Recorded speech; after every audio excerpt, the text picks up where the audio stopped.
A esta hora transmite Chilena FM en el 101.3. Seguimos con nuestras entrevistas de cada semana y a esta hora ya corresponde el turno de poder conversar con el profesor Hugo Cox, profesor de Historia, doctor en Comunicaciones, con quien la semana pasada hablamos acerca de la implicancia del cónclave y la importancia de la elección de un nuevo papa, hecho que se produjo finalmente ya hace algunos días y tenemos finalmente un papa norteamericano, pero quizás de corazón sudamericano. Nos referimos a Robert Prevost, quien también ha decidido autonombrarse como León XIV, que nos trae también en el recuerdo mucho de la historia del Vaticano y que obviamente hablamos de un papa para este tiempo, y ahí el profesor Cox obviamente nos va a ayudar a entender un poco mejor las implicancias que tiene la elección de este sacerdote, de este obispo específicamente, como nuevo líder de la Iglesia Católica. ¿Qué tal, profesor Cox? Bienvenido a Chilena FM. Hola, ¿qué tal? Buenas tardes. Buenas tardes, profesor. Bueno, hablemos un poquito de historia. Desempolvaron ese nombre de León XIV. Cuénteme un poco qué implicancias tiene eso, A cómo ver, se puede llegar a eso. ya, si se puede llegar de forma muy fácil. ¿Quién fue León XIII? León XIII es un papa que a fines del siglo XIX levanta una encíclica que se llama la Rerum Novarum. Es cuando la Iglesia entra por primera vez al tema de, eh, del debate, ¿no es cierto?, con los sectores obreros de ese momento. Cómo el sistema capitalista, ¿no es cierto?, estaba provocando un daño fundamental en algunos sectores de la sociedad, básicamente sobre los obreros. Entonces, entra la cuestión social, o sea, la crisis que hay en la cuestión social. Ese es un dato. Tomemos ese antecedente, llevémoslo al siglo XXI. ¿Qué tiene que ver siglo XIX, no es cierto, con el siglo XXI? Tiene que ver con esto, porque las contradicciones que tiene el modelo actualmente ha ido dejando en la vera el camino a mucha gente. Cuando se habla de los desposeídos, cuando se habla de los marginados, también se está hablando de un tema económico. ¿Mm? Que como el sistema económico, como la estructura comercial, como esto se va armando y va dejando gente en la vera del camino. Papa lo que hace, toma ese discurso, que es un discurso que es potente, ¿no es cierto? Y lo lleva al siglo XXI. Pero no es un discurso aislado, es un discurso de continuidad. ¿Mm? Y eso es lo que hay que entender. O sea, si vemos el papado anterior, hablaba de una iglesia que era inclusiva, hablaba que era compasiva, centrada en los pobres y en los marginados. Si yo tomo la encíclica Rerum Novarum, que sería interesante que se releyera, con los ojos del siglo XXI, nos vamos a encontrar que el centro de acción de esa encíclica de León XIII tiene que hablar de los pobres y de la gente marginada y los daños que eso estaba causando en la sociedad. Por lo tanto, no es nuevo, o sea, hay una continuidad en la historia de la iglesia, de acuerdo a los momentos históricos. O sea, hay periodos en la historia que la iglesia se ha tenido que preocupar de otras temáticas. Y hay otros periodos en que estos elementos que parten con el antiguo papado se mantienen. O sea, no en vano, a quien eligen tiene una mirada más global. Y ojo, ahí hay un dato que es muy interesante, tiene la mirada de un Perú pobre, de Chiclayo. O sea, hay que entender esas lógicas. O sea, su formación, que si bien es una formación desde el punto de vista matemático, pero a su vez, ¿no es cierto?, una formación en los Estados Unidos, al estar en misiones, ¿no es cierto?, en Perú, recoge esta parte y lo incorpora a la iglesia. No nos olvidemos, un elemento importante, ¿no es cierto?, en la iglesia latinoamericana tiene que ver, ¿no es cierto?, con el CELAM, con la conferencia episcopal que se celebra en Medellín, donde se incorpora toda la teología de la liberación, con Fray Beto, en fin. ¿Por qué? Porque ya ahí podemos volver de lo mismo. O sea, esa es una temática muy de los países en desarrollo subdesarrollado.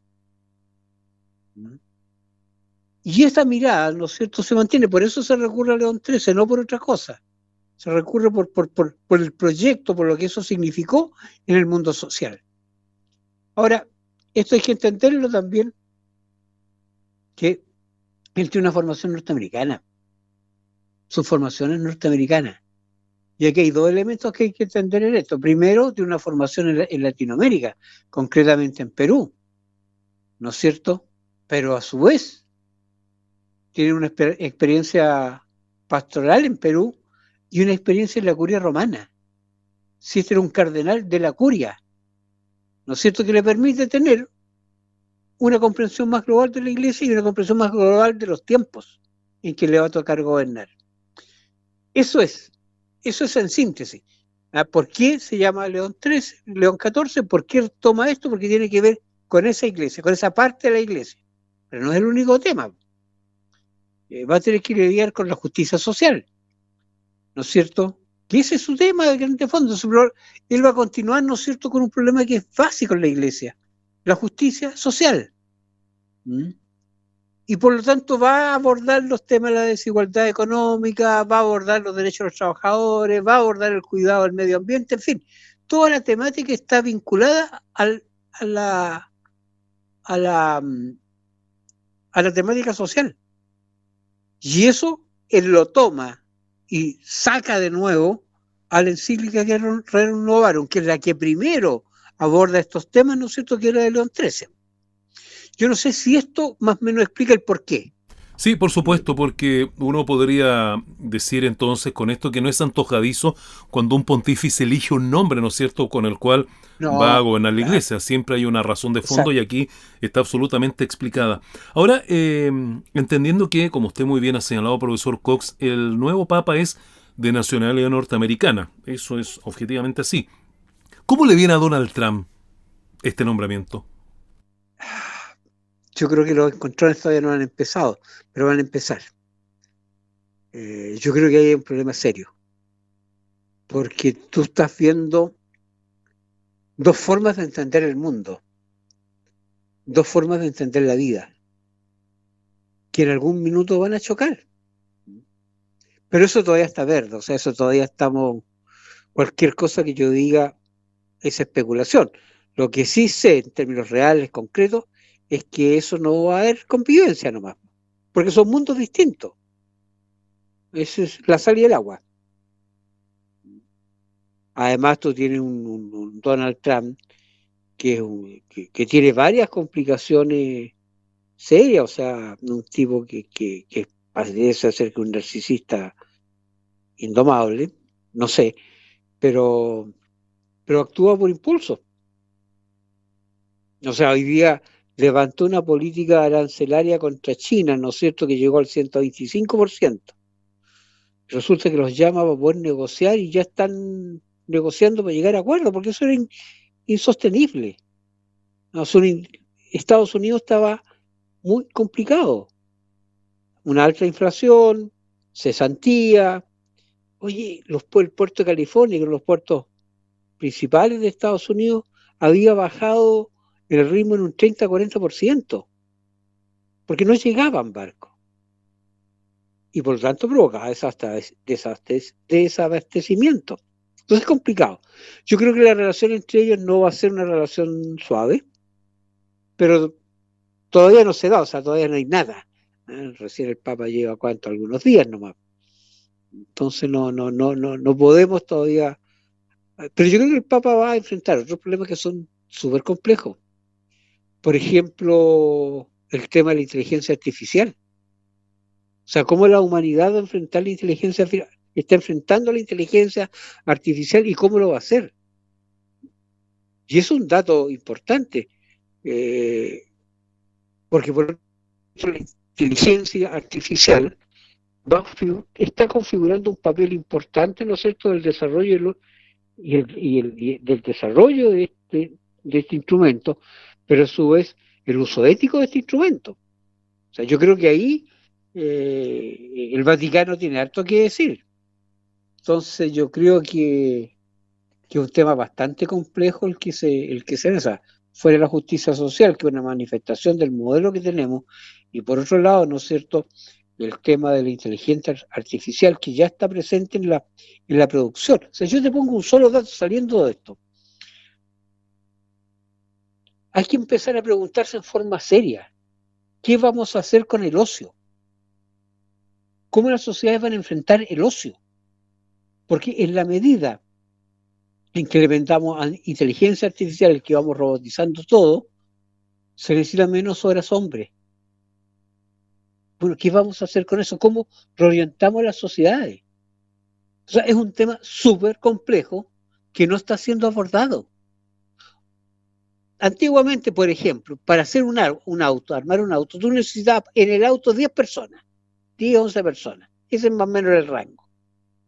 Hoy día tú necesitas una persona que maneje el robot, otra persona preocupada que coloque las piezas para que el robot las tome bien, y una tercera persona que mire cómo salió la calidad de lo que el robot hizo. 3. Hay 7 que quedaron afuera, que no se recuperan. Y así te puedo dar muchos ejemplos, ¿no es cierto?, cómo la automatización ha llevado a un tema que no es menor.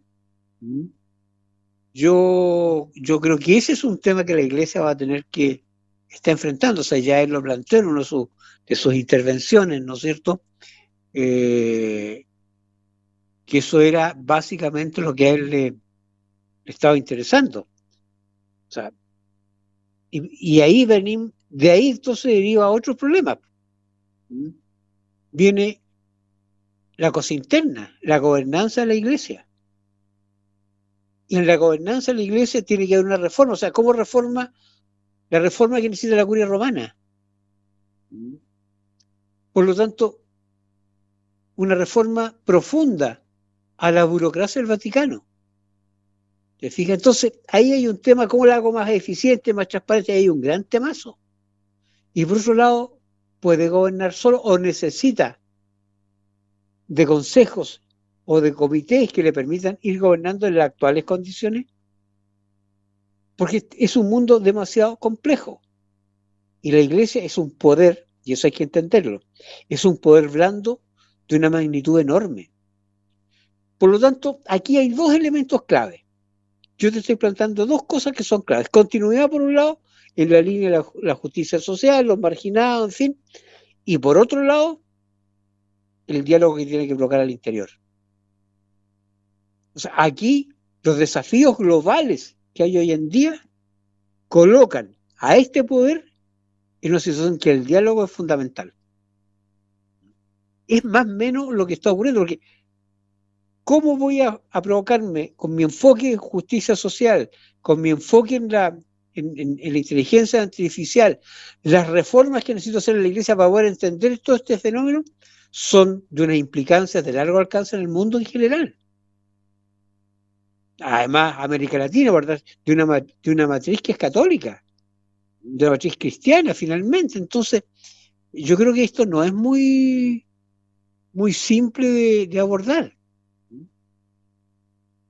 Ahora, profesor, pero a ver, ayúdenos a entender un poco más este tema de la inteligencia artificial.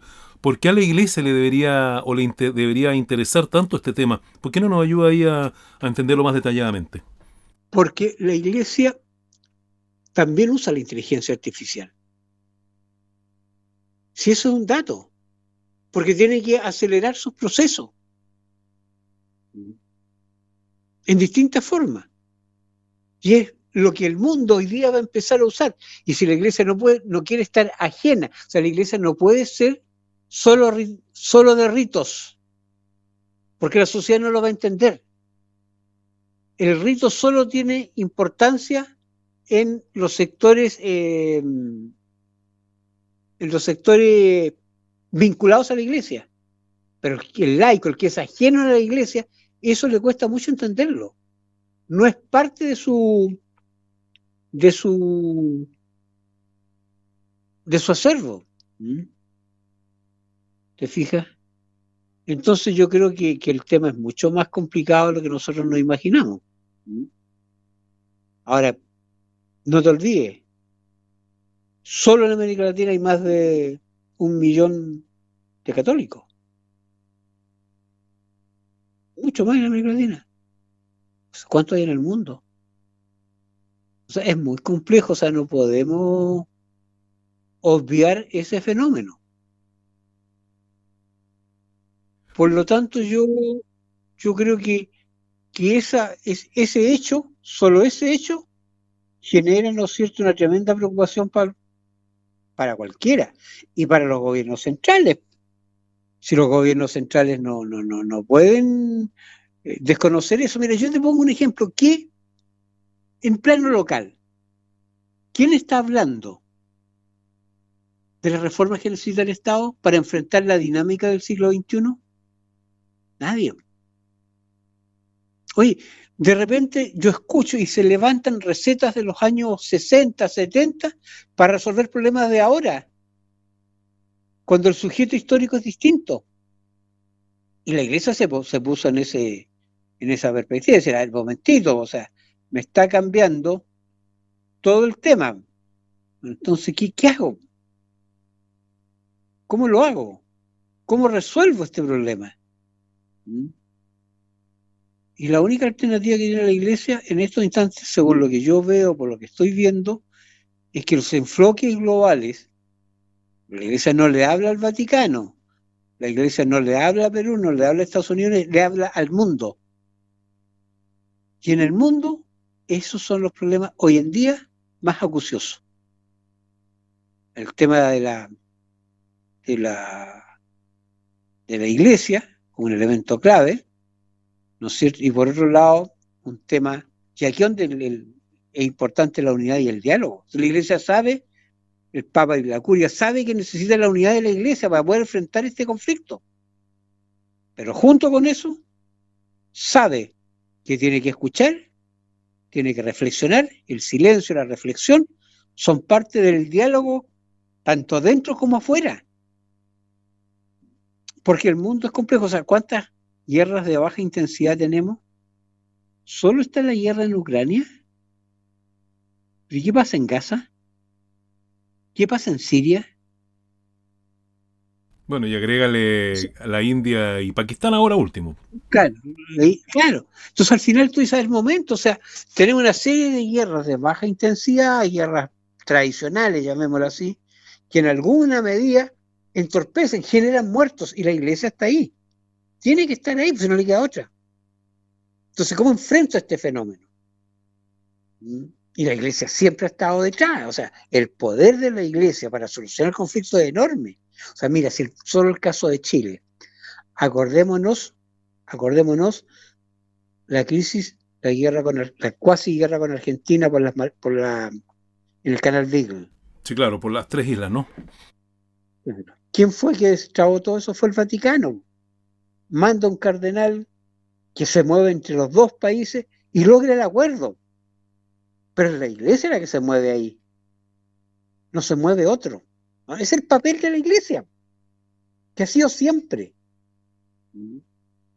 ¿Te fijas? En algunas le resulta, en otras no resulta, como todas las cosas. Pero básicamente el tema está ahí. O sea, hoy día la iglesia es global. Siempre lo ha sido global.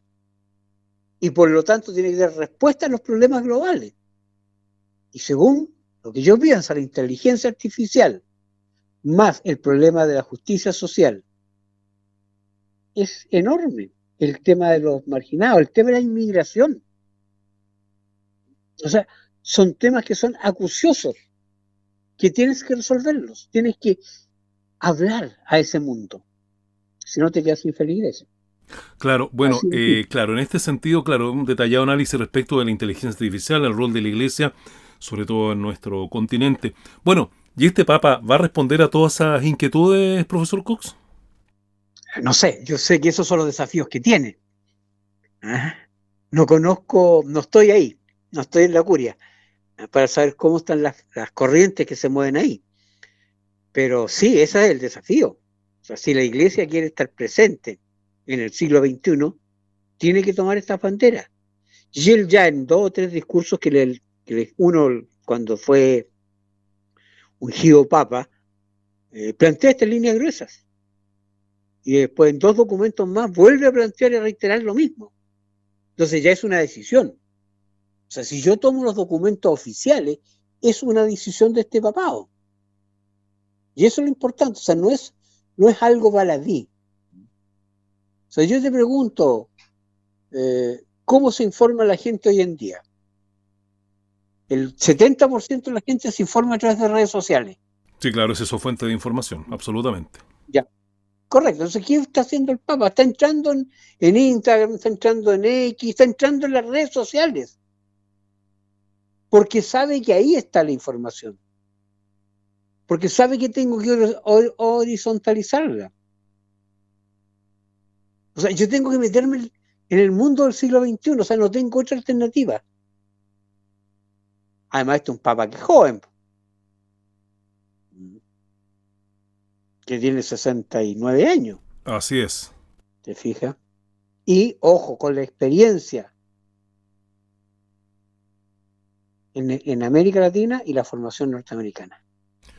Claro. Y él viene del mundo matemático. Entonces, aquí hay elementos que son claves. O sea, hay que entender que la iglesia no es un poder que yo me voy a confesar, no. La iglesia es la que tiene que asumir el papel de escuchar para resolver. Y eso no es un dato menor, ¿eh? O sea, el que tiene que saber escuchar. Y junto con escuchar, no oír, escuchar, va a poder diagramar las iglesias locales. Mira, una experiencia, yo hace mucho tiempo que no entraba a la catedral y pasé a ver cómo estaba eso. Que no iba desde antes de la pandemia. Y entré. Y vi muchos turistas, qué sé yo, recorriéndola. Pero me llamó dos cosas. Dos escritorios, en uno un laico y en otro una monja. Letrero, la pastoral de la escucha.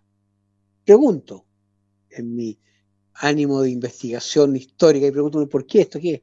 Y ahí me cuentan que la gente iba a desahogarse, a contar lo que le pasó en la micro, a contar lo que le pasó en la calle. Pero si tú tienes información de primera fuente, para tomar el pulso a la sociedad, esa información está permanentemente en las iglesias. Cuando se van a confesar, está todo. Y por lo tanto, a partir de eso, yo elaboro la política global. Tengo que estar en la inteligencia artificial, tengo que comunicar a través de las redes sociales, ya la radio del Vaticano, el Observatorio Romano, no, tengo que meterme en este otro mundo, si no quedo afuera. Y la iglesia no puede quedar afuera. Bueno, ese es un desafío que seguramente va a tener que enfrentar el nuevo Papa también, de ir cada vez modernizando más los estándares y la forma de llegar al resto del mundo. Profesor Cox, se nos termina el tiempo, pero sin duda ha sido una importante charla la de hoy día para entender un poco, ¿no es cierto?, la implicancia de este nuevo pontífice. Así que, como siempre, le agradecemos su participación aquí en Chilena FM. No, el agradecido soy yo, que me permiten conversar con ustedes. Que esté muy bien, profesor. Igual, que les vaya muy bien, suerte, adiós. Bien, pues hemos conversado con el profesor Hugo Cox, quien nos acompaña semana a semana aquí en Chilena FM, hoy día hablando de los desafíos del nuevo Papa León XIV hacia el mundo. Momento para una breve pausa acá en Chilena FM, luego seguimos con ustedes.